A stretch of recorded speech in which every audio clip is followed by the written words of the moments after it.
Welcome to another lecture on Limitation Act 1963.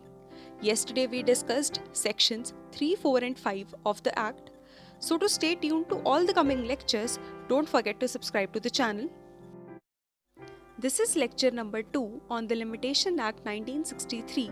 Today we are going to discuss the sections 6, 7, 8 and 9 of the Limitation Act.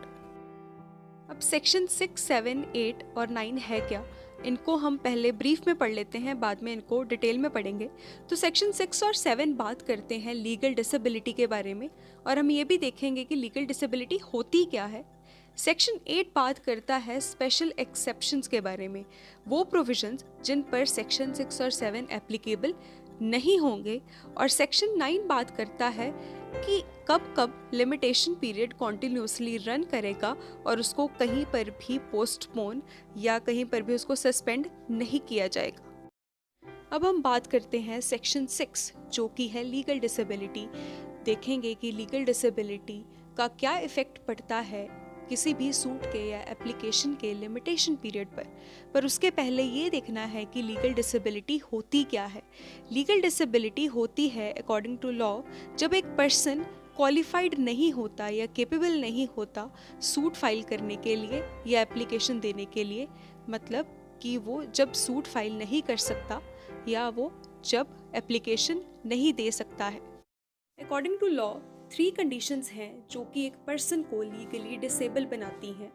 First है minority, second है insanity, third है इडियोसी।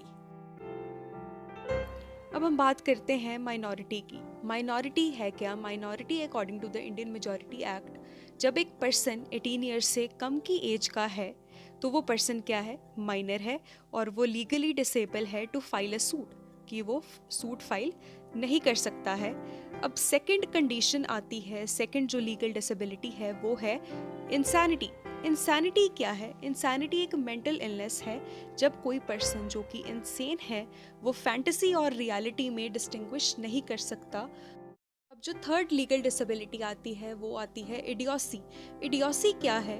एक recent judgement में justice Arijit Pasayat और M.K. Sharma ने judgement में कहा था कि एक इडियट पर्सन वो होता है जो कि 20 तक सही तरह से काउंट नहीं कर सकता है या जिसको बेसिक चीज़ें क्या है नहीं पता होती हैं। तो वो पर्सन क्या होगा? इडियट होगा, और उसकी जो मेमोरी होती है वो नॉन सेन मेमोरी होती है, मतलब कि उसकी मेमोरी सही नहीं होती है बचपन से ही। अब हम बात करते हैं कि लीगल डिसेबिलिटी कैसे अफेक्ट कर सकती है किसी भी सूट या एप्लीकेशन के लिमिटेशन पीरियड को। तो होगा ये कि अगर कोई पर्सन लीगली डिसेबल है, फॉर एग्जांपल वो माइनर है या इडियट है या इंसेन है, तो वो तब तक सूट फाइल नहीं कर सकता जब तक कि उसकी ये लीगल डिसेबिलिटी सीज नहीं हो जाती, ख़त्म नहीं हो जाती। अगर वो एक टाइम पर 2 लीगल डिसेबिलिटीज़ से भी ग्रसित है, फॉर एग्जांपल अगर वो माइनर है और साथ में ही वो इंसेन भी है, तब भी जब तक दोनों लीगल डिसेबिलिटीज़ ख़त्म नहीं हो जाती तब तक वो सूट फाइल नहीं कर सकता। पर जब लीगल डिसेबिलिटी अगर ख़त्म हो जाती है, वो ठीक हो जाता है, तो उसके बाद उसको उतना ही टाइम पीरियड मिलेगा जितना कि उसको अगर वो ठीक होता कोई भी सूट फाइल करने के लिए या एप्लीकेशन देने के लिए उसको टाइम पीरियड मिलता। अब एक ऐसी सिचुएशन भी अराइज हो सकती है कि वो पर्सन जो है, जो कि प्लेंटिफ है, वो अपनी लाइफ टाइम में कभी ठीक ही ना हो, मतलब कि वो अपनी डेथ तक इंसेन ही रहे या इडियट ही रहे, या उसकी जो डेथ है वो माइनॉरिटी में ही हो जाए। तो तब क्या होगा? तब जो उसका लीगल रिप्रेजेंटेटिव होगा वो सूट फाइल कर सकता है उस पर्सन की डेथ के बाद, और उसको भी उतना ही टाइम पीरियड मिलेगा, उतना ही लिमिटेशन पीरियड उसके लिए होगा जितना कि एक सूट को फाइल करने के लिए या एक एप्लीकेशन को देने के लिए होता है।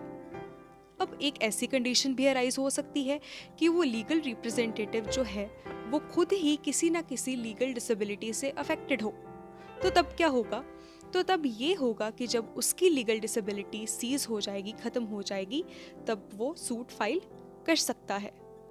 तो सेक्शन 6 यही बात करता है कि अगर कोई पर्सन लीगली डिसेबल है तो वो तभी सूट फाइल कर सकता है, तभी एप्लीकेशन दे सकता है जब उसकी जो लीगल डिसेबिलिटी है वो सीज हो जाए, जब वो ख़त्म हो जाए। Now is section 7 disability of one of several persons, कि एक जॉइंट सूट है जिसको इंस्टीट्यूट करने के लिए बहुत सारे पर्सन्स इंटाइटल्ड होते हैं, और अगर उनमें से कोई एक पर्सन क्या हो जाए, इंसेन हो या माइनर हो या इडियट हो, मतलब कि वो लीगली डिसेबल हो, तो क्या होगा? तो होगा ये कि अगर उस पर्सन की कंसेंट के बिना डिस्चार्ज दिया जा सकता है किसी भी लायबिलिटी से, अगर बाकी जो प्लेंटिफ्स हैं अगर उस पर्सन की जो कि लीगली डिसेबल है उसकी कंसेंट के बिना डिस्चार्ज दे सकते हैं किसी भी लायबिलिटी से, तो जो लिमिटेशन पीरियड है वो कॉन्टिन्यूड रहेगा। बट अगर ऐसा नहीं हो सकता है, अगर सारे ही जो पर्सन्स हैं अगर सारे ही किसी न किसी डिसेबिलिटी से अफेक्टेड हैं, तब क्या होगा? तभी डिस्चार्ज दिया जा सकता है जब सारे ही प्लेंटिफ्स जो कि लीगली डिसेबल हैं, जब उनकी लीगल डिसेबिलिटी सीज हो जाएगी उसके बाद ही डिस्चार्ज दिया जा सकता है। ये इम्पॉर्टेंट पॉइंट है टू नोट डाउन कि जो सेक्शन 6 और सेक्शन 7 है वो किन सूट से एप्लीकेशन में एप्लीकेबल हैं? वो उन सूट से एप्लीकेशंस में एप्लीकेबल हैं जहाँ पर सूट है डिक्री को एग्जीक्यूट करवाने के लिए, एग्जीक्यूशन ऑफ द डिक्री में। Now what are the essentials of legal disability? जिस लीगल डिसेबिलिटी की हमने बात की है सेक्शन 6 और सेक्शन 7 में, वो कैसी होनी चाहिए? तो फर्स्ट पॉइंट है कि जो लीगल डिसेबिलिटी होनी चाहिए वो कॉन्टिन्यूस होनी चाहिए, मतलब कि उसमें गैप नहीं आना चाहिए। अगर एक पर्सन माइनर है और माइनॉरिटी उसकी ख़त्म होने से पहले अगर वो इंसेन हो जाता है तो वो कॉन्टिन्यूस होगा। बट अगर उसकी माइनॉरिटी ख़त्म हो जाती है उसके बाद अगर वो इंसेन होता है, फॉर एग्जांपल वो 18 साल का हो जाता है, मतलब कि उसकी क्या है, उसकी माइनॉरिटी ख़त्म हो गई है, उसके बाद अगर वो इंसेन होता है तो वो कॉन्टिन्यूटी नहीं होगी और वो लीगल डिसेबिलिटी ऐसे काउंट नहीं की जाएगी लिमिटेशन पीरियड को एक्सटेंड करवाने के लिए। सेकंड एसेंशियल है कि जो ये लीगल डिसेबिलिटी में जब लिमिटेशन पीरियड को एक्सटेंड किया जाता है, ये प्रिविलेज सिर्फ और सिर्फ प्लेंटिफ्स के केस में ही है, ये डिफेंडेंट्स को नहीं मिलती है। थर्ड पॉइंट आता है कि जो लीगल डिसेबिलिटी होनी चाहिए वो जब किसी पर्सन को राइट मिलता है सूट फाइल करने का या एप्लीकेशन देने का, वो उससे पहले ही एग्जिस्ट करनी चाहिए। अगर राइट मिलने के बाद वो पर्सन अफेक्ट होता है किसी न किसी लीगल डिसेबिलिटी से, तो लिमिटेशन पीरियड में एक्सटेंशन नहीं मिलेगी, मतलब कि लीगल डिसेबिलिटी पहले से ही एग्जिस्ट करती होनी चाहिए। Now is section 8। सेक्शन 8 है स्पेशल एक्सेप्शंस। अब स्पेशल एक्सेप्शंस क्या है कि जहाँ पर सेक्शन 6 और सेक्शन 7 की प्रोविजंस एप्लीकेबल नहीं होंगी। और वो कहाँ एप्लीकेबल नहीं होंगी? फर्स्ट आता है suits to enforce rights of preemption, कि जहाँ पर प्रीएम्पशन के राइट्स को इन्फोर्स कराने के लिए सूट फाइल किया जाता है।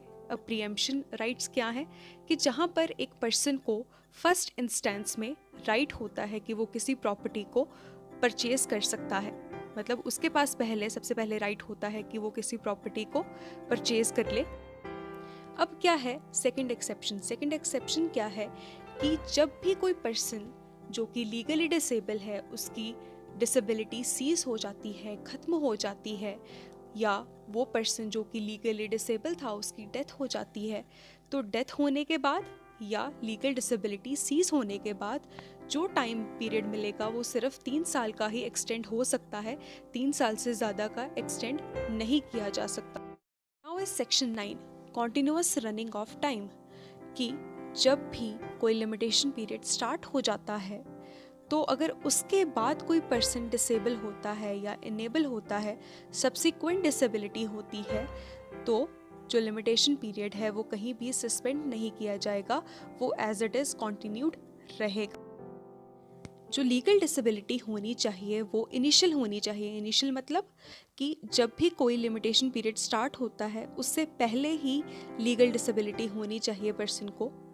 अगर वो लीगल डिसेबिलिटी से अफेक्ट होता है लिमिटेशन पीरियड स्टार्ट होने के बाद, तब वो लीगल डिसेबिलिटी क्या होगी, वो टाइम पीरियड जो लिमिटेशन का है उसको एक्सटेंड नहीं करवा सकती, तब जो लिमिटेशन पीरियड है वो कॉन्टिन्यूड रहेगा।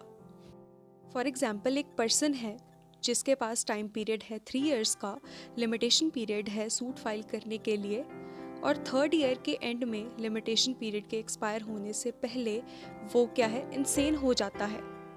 तो क्या है कि जब उसकी इंसैनिटी अगर सीज हो जाती है, अगर वो थोड़ी देर बाद ठीक भी हो जाता है, बट अगर लिमिटेशन पीरियड एक्सपायर हो जाता है तो उसके बाद उसे टाइम की एक्सटेंशन नहीं मिलेगी। क्यों नहीं मिलेगी? क्योंकि जो लीगल डिसेबिलिटी थी वो उसको कब हुई, वो उससे कब अफेक्ट हुआ?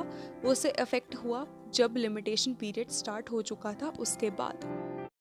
These were the sections 6, 7, 8 and 9 of the Limitation Act. Hope you all liked the video, and to stay tuned to all the coming lectures, subscribe to the channel.